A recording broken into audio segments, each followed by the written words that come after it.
Harihi Om. Sahana Vavatu, Sahanao Punaktu, Sahaviryan Karavavahai, Tejasvi Navadhitamastu Vidvishavahai. Om Shanti Shanti Shanti. Om Jaya Shri Krishna Chaitanya Prabhu Nityananda, Shri Advaita Gadadhara Shiva Sari Gaura Bhakta Brinda. Hare Krishna, Krishna Krishna, Hare Hare, Hare Rama, Rama Rama, Hare Hare. So now Bhima was out wandering in the forest in the new place where they are, Vishakayapa. But now, in going around and scaring animals and doing different, with his roars and then, whatever he's doing in the forest, then he comes across a monster snake. And then he goes near the snake, and then the snake caught him in its coils, and he couldn't get out. And so then he fell unconscious. And that's where we, again, meet Bhima. Yeah. As he returned to consciousness, he considered his predicament. Who was this being? How had it succeeded in overpowering him, right? Because he's the strongest 10,000 elephants, so there would be no earthly snake, no matter how big, that it could overpower him. Bhima again exerted himself, but found that he was unable to move. Clearly, this was not an ordinary snake. He decided to ask the creature its identity. O best of serpents, kindly tell me who you are and what you will do with me. I am Bhima, Pandu's son, and Dharmaraja's brother. With my bare hands alone, I have slain in battle countless lions, tigers, buffaloes, and elephants. Not even the celestials can stand against me. How is it, then, that you have succeeded in overpowering me? Is it by virtue of a particular science or boon that you possess such power, right? Because is it some technique that you're using, or is it that you have some benediction or something that you have such powers? So he's wanting to know what it is because he has such strength. He has no experience of anything other than that. So to find that he's getting this kind of a reaction, then it's like, to him, it's like he's quite impressed. Right? The serpent's voice was solemn. O mighty armed one, I have been hungry for a long time. Therefore it is my good fortune that you have arrived here. You must be the food ordained for me by the gods. Now listen as I explain how I came to live in a serpent's body. My name is Nahusha, and I am a royal sage. After attaining heaven, I was cursed by Agastya Rishi and fell to earth as a snake. Thus you are my descendant, but that will not stop me from eating you. Whatever falls within my grasp during the middle of the day, be it a cow, a buffalo, or even a human, becomes my next meal. Agastya promised that whoever I seize will lose his strength. Thus you have been overcome by virtue of that sage's power. Agastya also told me that I would be freed from this curse when someone can answer my questions about the relationship between the soul and the Supreme Being. Right? Because he was cursed because he just got into mundane consciousness so much. And he's on the heavenly planets and it shouldn't be so mundane. Means they have, material tendencies. That's why they're demigods and they didn't go to the spiritual world. But they're supposed to see things in the context of the Supreme Lord. That's what makes them demigods, right? Demons don't get the power, the position of the demigods. Thinking of Krishna, Bhima replied, Mighty creature, I am neither angry nor do I blame myself for this calamity. Sometimes a man may succeed in his endeavors for happiness, and sometimes he may fail. Certainly the results are not in his hands, and therefore he should not lament his misfortune. Who could ever be superior to destiny? Destiny is supreme, and exertion made from material gains is useless. So he's pointing out is whatever you're going to get, you're going to get. Your work now is what will be in the future, right? But the two go means what you get comes through a medium. So if you're working now, it'll come through that medium. But if it didn't work, it'd still come to you. So the thing is, but if you stop working, you think, oh, well, then I'll just get the results of my past. You can, but how long will that last before it runs out? So you have to continue doing your work for the future. It's just like, let's say I am working Now in my garden and all that, I grow some things, and from that I have, let's say, 2 months of food. So now if I stop working, without any work, I will get 2 months of food. But after 2 months, it'll run out. So, but if I continue working and doing other things like that, then after that 2 months, then I'll have more food. So that's the foolishness, is that people think of the immediate, I did this, I got this result. But you have to understand is that you're only getting those kind of results because of past deeds and it being sanctioned by the Supreme. That's how it's coming. So therefore, if that's understood, then one would be working in such a way as, well, how do I get the ultimate result of activities rather than a temporary? But unfortunately, people aren't so intelligent. Bhima said he did not grieve for his impending death, but he felt sad for his brothers and mother. They had depended on him and would surely be deprived of strength and energy when they discovered what had happened. And Duryodhana would rejoice. So for himself, he's not worried. He's just thinking that his family will have a problem. And Duryodhana, who's so unrighteous, will be so happy. And so, as kings, then righteousness is very important. So he wants to see that the proper righteousness is established. Back at the Pandavas' camp, Yudhishthira received ill omens. Jackals howled, and the dreadful Vartika bird, with its one leg, one wing, and one eye, circled overhead. It screamed and vomited blood. The wind blew furiously, and the 4 directions seemed to be ablaze. Yudhishthira felt his left eye and arm trembling, and his heart palpitating. When he looked about the ashram and, not seeing Bhima, asked Draupadi, "Where is my powerful brother?" Right? So always when he goes out to do something, it appears that Draupadi sends him on things. And so therefore, then if Bhima's missing, the first thing to do is ask Draupadi. Because the last 2 times he went out, and then it was by Draupadi's arrangement. Draupadi replied that he had been out long. Right, so she didn't, wasn't anything specific. Alarmed, Yudhishthira decided to go after him personally. After instructing Arjuna to guard Draupadi and the twins and to protect the Brahmins, he began to search for Bhima in the forest. Following his footprints, he soon found the smashed trees and the beast that Bhima had slain. He also saw a trail of bushes that had been blown over by the wind coming from Bhima's body as he ran after game in the forest. Right. Generally, the Kshatris would go out and they'd be on their horses and stuff like that. They could be on foot, but he would just run and go. Yudhishthira moved as quickly as he could and soon came to a rough place where Bhima's tracks seemed to end. The ground was dry and full of thorn bushes, stumps, and gravel. Strong winds gushed around tall, leafless trees. Yudhishthira began to make his way up the steep incline toward the plateau above. He sensed that his brother was nearby, and he scrambled up the slope. Soon he came to the serpent's lair. There, at the entrance to the cave, Yudhishthira found Bhima wrapped in the serpent's coils. Yudhishthira was amazed to see Bhima held by a snake, and he asked, "Who is this best of serpents with a body as big as a mountain? How have you fallen into its clutches, O son of Kunti?" "This is the royal sage, Nahusha in serpent form, O worshipable brother. He plans to eat me." Yudhishthira addressed Nahusha, "Kindly release my brother. We shall satisfy you with some other food." Nahusha moved slightly. "I have attained this son of a king for my food and will not release him. You should leave this place or else I will eat you tomorrow. The sage Augusta has granted me a boon that whoever comes within my reach will become my food. You are also within my reach. I have not eaten for a long time and will not give up your brother, nor do I want any other meal." Feeling pain to see Bhima's plight, Yudhishthira thought carefully. This being was not actually a snake, but a great king and an ancestor of the Pandavas. Yudhishthira had heard of Nahusha many times.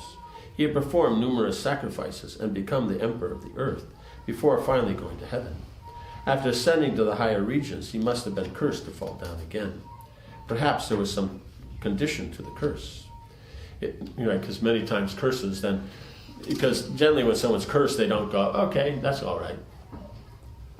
Then they ask, "Oh, please, this," and then the sage, if the mood is nice, then he'll say, okay, if this condition is met, then the curse will go. If Nahusha could be freed from his serpent form, then Bhima would be released, right? Because only as a snake he will eat him. As a king, he won't eat him. O snake, under what conditions will you free my brother? Intoxicated with the pride of wealth and power, I insulted the Brahmins, replied Nahusha. I was thus cursed by Agastya and brought into this miserable state. But the sage stipulated I would be released when I found a man capable of answering my questions on spiritual subjects. This, then, is the only way by which your brother can be freed. Answer my questions, sinless one, and free both Bhima and me. Right, because Bhima will also be freed, but to free him means Nahusha has to be freed. Because as a snake, he'll eat him. But as a king, he won't eat him. Ask whatever you will, mighty serpent. I will try my best to answer. Right? So that's the point, is he says, yeah, of course I can have nose. I will try my best. And his best may be very good. Yudhishthira was always glad to have the opportunity to speak about spiritual matters. For him, this forest exile had provided a welcome opportunity to hear from the rishis and engage in deep study of scripture, free from the pressures of the state affairs. He had acquired an almost unrivaled knowledge of the Vedas. He listened attentively as Nahusha began to speak, right? So you see, Bhima is always looking for an opportunity to use his strength. And Yudhishthira is always happy when there's an opportunity to learn and discuss spiritual, the scriptures. Fixing his narrow eyes upon Yudhishthira, the serpent said, how can we recognize a true Brahmana? And what is the highest object of knowledge? A Brahman is characterized by the qualities of honesty, purity, forgiveness, self-control, asceticism, knowledge, and religiosity. The highest object of knowledge is the Supreme Brahman, which can be known when one has attained, has transcended all duality. Because Brahman means one is understanding the transcendental position of the Lord and how he pervades everything. And so that means that we see everything's not different from the Lord. So if you're in a state of duality, you can't see that oneness aspect. It doesn't mean that it's impersonal. It just means that Krishna himself, being as he is, he pervades everything. That's his nature, his sarup, his form has that ability because he's eternity, knowledge, and bliss. So eternity also means the existence of things that ever, everything that's there, the expansion of things,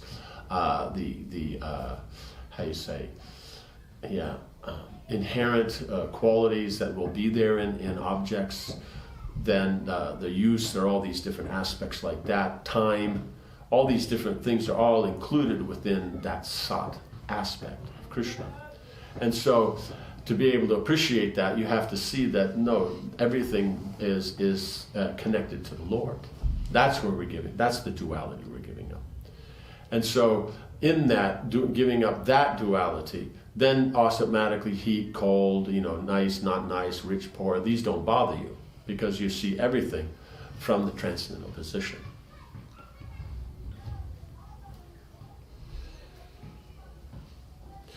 The qualities you have attributed to Brahmins are also found in other classes of men. He says, quality of honesty, purity, forgiveness, self-control, asceticism, knowledge, and religiosity. So they may have all these together, but one of those qualities, two qualities, so many different people can have. A king can have, a business person can have, a general worker can have, anybody you'll see these things.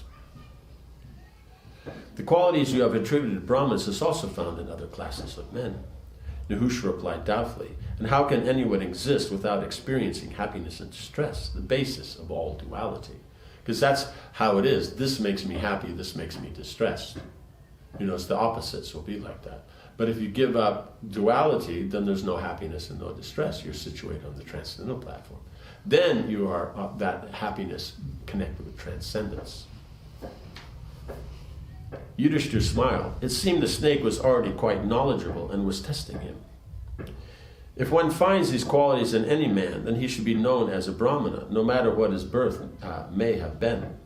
Happiness and distress in relationship to material objects can be transcended while still being experienced in relation to the Supreme. Right? So someone who has all these qualities, no matter the background, because you're saying, oh, you can see it in all varieties of men, but whoever has those qualities, they're a Brahmin. It doesn't matter their background, where they're born, right? In the modern, this caste system, then how it's being applied, then where they're born is what's important. The Varnashram has caste, but it's not called a caste system. It's the Varnashram system. So whoever qualifies for where, that's what they do. It's just like anybody could become a doctor. So whoever has qualified themselves as a doctor practices as a doctor. It's not their background.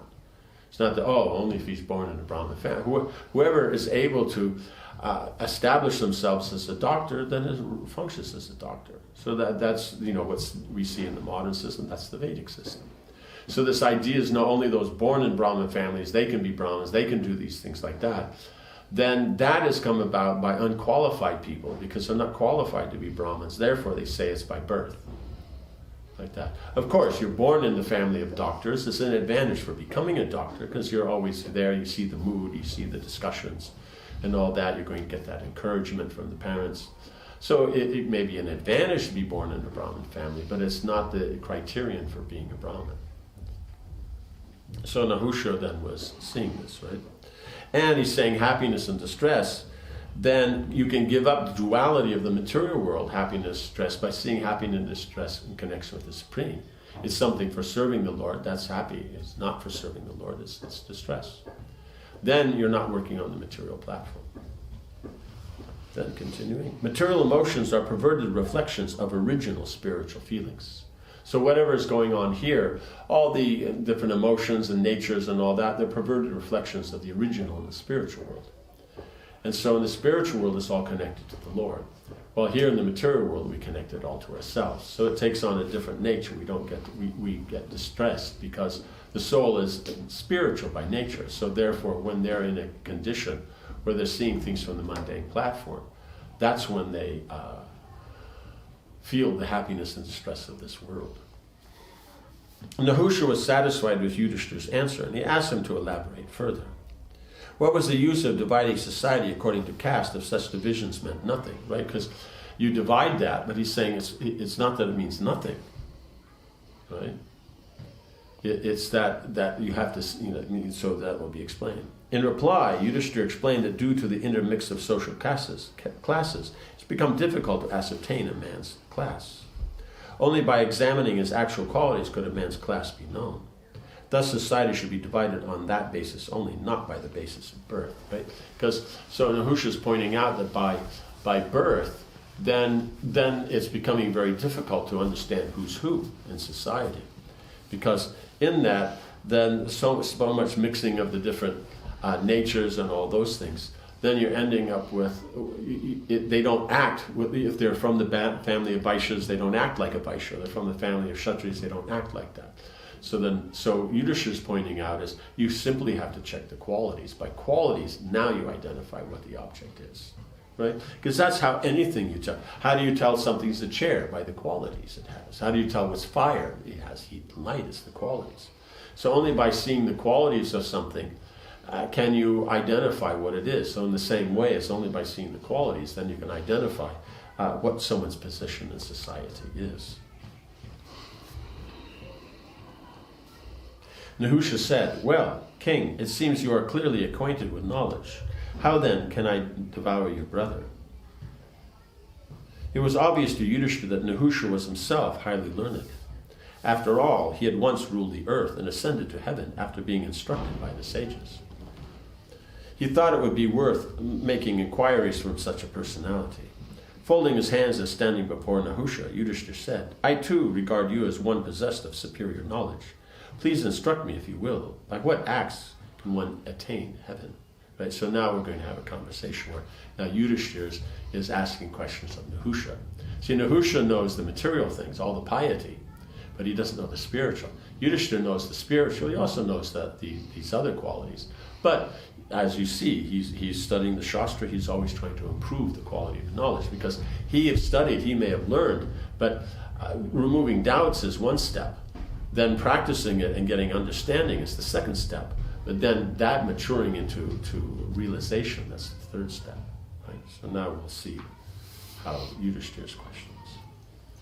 Om Hare Krishna, Krishna Krishna, Hare Hare, Hare Rama, Rama Rama, Hare Hare. Jai Srila Prabhupada Ki Jai.